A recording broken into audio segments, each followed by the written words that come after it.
बदसूरत काली चुड़ैल ने एक सुंदर सी लड़की रिया, जिसने शादी का जोड़ा पहन रखा था, उसको पकड़ रखा था। छोड़ दो, मुझे छोड़ दो, मैंने कुछ नहीं किया। सब कुछ तूने ही किया है। तूने मेरी जिंदगी बर्बाद कर दी।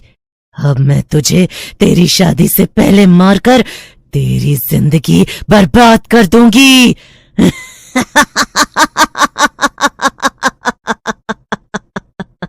रिया और नैना दोनों बहनें थीं और रोज की तरह आज भी उनके घर में झगड़ा चल रहा था। ओफो रिया, कब तक बस आईने में खुद को देखती रहोगी? कभी कभार अपनी बहन को देखकर पढ़ भी लिया करो, कॉलेज के एग्जाम्स भी शुरू होने वाले हैं। लेकिन अपनी माँ की बात सुनकर रिया को गुस्सा आ जाता है। क्या माँ तुम भी? मुझे पढ़ना पसंद नहीं और मुझे पढ़ने की जरूरत भी नहीं है। मैं इतनी सुंदर हूँ, देखना मेरे लिए तो कई बड़े बड़े घरों से रिश्ते आएंगे। हाँ, पता नहीं कौन से ख्यालों में खोई है तू। आजकल ऐसे ही रिश्ते नहीं आ जाते, और अनपढ़ कॉलेज फेल लड़की से भला कौन शादी करेगा? सब कर लेंगे माँ, लेकिन तुम बस ये सोचो कि तुम्हारी उस बदसूरत काली बेटी से कौन शादी करेगा? भले ही वो कितना ही पढ़ ले, रहेगी तो बदसूरत ही ना। इतना बोलकर रिया गुस्से में अपने कमरे से चली जाती है। उधर नैना अपने कमरे में बैठकर चुपचाप पढ़ाई कर रही थी। उसे बाहर से रिया की सारी बातें सुनाई दी थी। माँ ने नैना से आकर कहा, बेटा नैना, कुछ खा लो। सुबह से सिर्फ पढ़े जा रही हो, और ये रिया की बातों पर ध्यान मत देना। ये तो एक नंबर की बेवकूफ है। हाँ माँ, मैं ध्यान नहीं दूंगी, मगर रिया की एक बात सच है। वो क्या? यही कि मैं बदसूरत और काली हूं। इसीलिए तो मैं इतना मन लगाकर पढ़ाई करती हूं, ताकि आगे चलकर जब मैं बड़ी ऑफिसर बन जाऊं तो मुझे किसी की चार बातें न सुननी पड़े। अरे मेरी प्यारी बेटी, मुझे तू वैसे भी काली बदसूरत नहीं लगती, इसलिए तू ये सब छोड़ और अब ये ले, गरम गरम समोसे खा। बाहर से रिया ये सब नजारा देख रही थी। उसे अपनी बहन नैना पर बहुत गुस्सा आता था, क्योंकि बदसूरत होने के बावजूद माँ हमेशा उसकी ही साइड लेती थी। हाँ, सब बस इसी की तारीफ करते हैं, जैसे मैं कुछ हूं ही नहीं। लेकिन कोई नहीं, एक दिन सब कुछ बदल जाएगा। हाँ, रिया और नैना दोनों एक ही कॉलेज में पढ़ती थीं। नैना को तो आसानी से स्कॉलरशिप मिल गई थी, लेकिन रिया के एडमिशन के लिए उसके पापा ने प्रिंसिपल को रिश्वत दी थी। तब जाकर उसका एडमिशन यहाँ हुआ। अरे रिया, तुमने कॉलेज जाने के लिए सनग्लासेस क्यों लगाए हुए हैं? अभी इन्हें उतार दो ना, देखो सब हमें ही देख रहे हैं।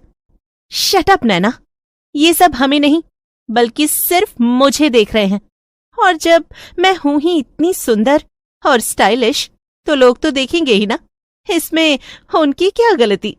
रिया की बात सुनकर नैना एकदम चुप हो जाती है और अपनी क्लास में चली जाती है। तभी कुछ लड़के लड़कियों ने रिया से कहा, वाह रिया, आज तो तुम एकदम कमाल लग रही हो। हाँ रिया, तुम तो एकदम किसी फिल्म स्टार जैसी लगती हो। तुम्हारा ऑरा एकदम टॉप पर है। क्यों ना हो, आखिर मैं किसी फिल्म स्टार से कम थोड़ी ही हूं। फिर रिया भी क्लास में पहुंचती है। प्रोफेसर, मैं अंदर आ जाऊं? तुम आज फिर से लेट? ये कोई फैशन शो नहीं बल्कि कॉलेज है रिया। अच्छा चलो, अब लेट आई हो तो इस सवाल का जवाब दो। ओफो, ये कैसा सवाल है? कुछ भी पल्ले नहीं पड़ रहा। क्यों, कुछ जवाब समझ में आया कि नहीं? रिया को बहुत ही शर्मिंदगी महसूस होती है। तभी प्रोफेसर नैना को उठाकर कहते हैं, नैना, तुम बताओ कि इस सवाल का सही जवाब क्या होगा? नैना खड़ी होती है और पूरे कॉन्फिडेंस से जवाब देती है, वेरी गुड, शाबाश, तुम बहुत आगे जाओगी नैना। तुम अपनी बहन की तरह तो बिल्कुल नहीं हो। और रिया, तुम जाकर अपनी सीट पर बैठ जाओ।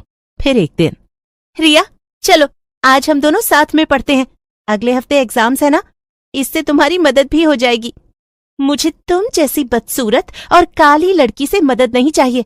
क्या पता तुम्हारे साथ बैठने से मैं भी काली और बदसूरत हो जाऊं। हाँ, दूर रहो मुझसे। रिया की ये बात नैना को बहुत बुरी लगती है, लेकिन वो कुछ नहीं कहती। इस तरह धीरे धीरे दोनों के बीच दूरियां बढ़ती ऐसे ही कुछ समय बीत गया और नैना को एक बड़ी कंपनी में अच्छी नौकरी मिल गई। सुनिए जी, हमारी बेटी ने हमारा नाम रोशन कर दिया। उसे शहर की सबसे बड़ी कंपनी में नौकरी मिली है। वेरी गुड नैना, मुझे खुशी है कि कम से कम मेरी एक बेटी ने मेरा नाम रोशन किया। वो रिया तो किसी काम की नहीं। मैंने उस पर इतने पैसे लगाए और नौकरी तो छोड़ो, वो तो अपने फाइनल एग्जाम में भी फेल हो गई।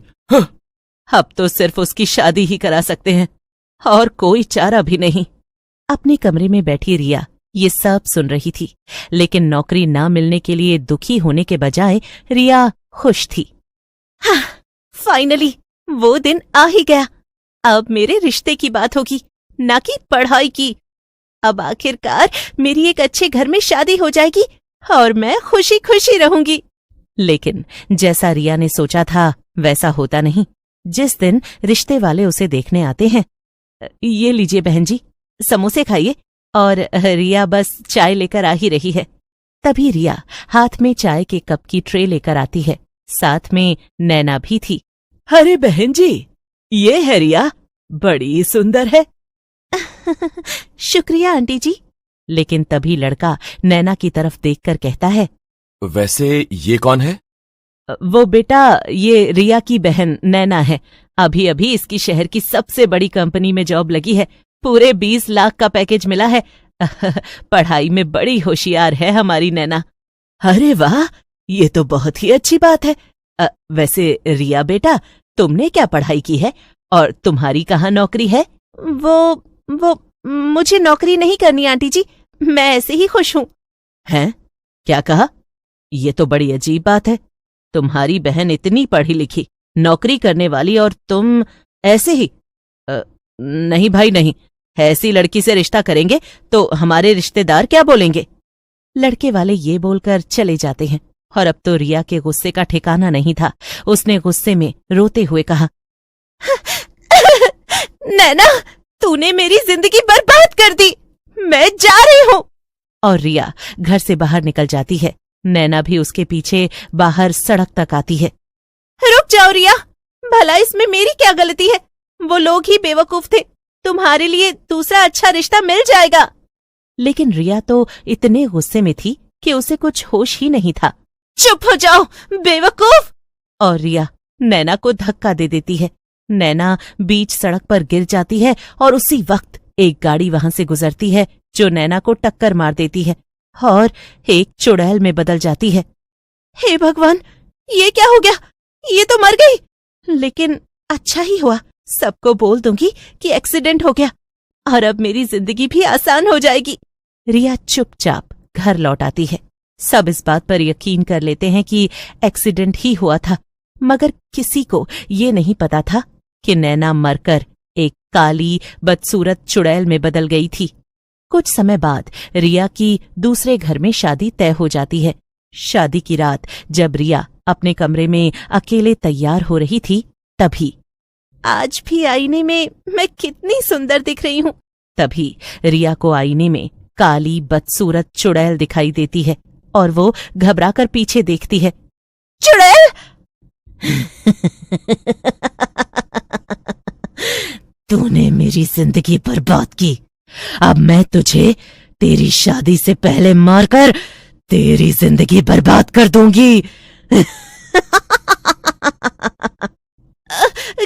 क्या मतलब? कौन हो तुम? क्यों री लाडली, अपनी बहन को पहचाना नहीं क्या? हाँ, और अब तुझे मारकर ये नैना अपना बदला पूरा करेगी।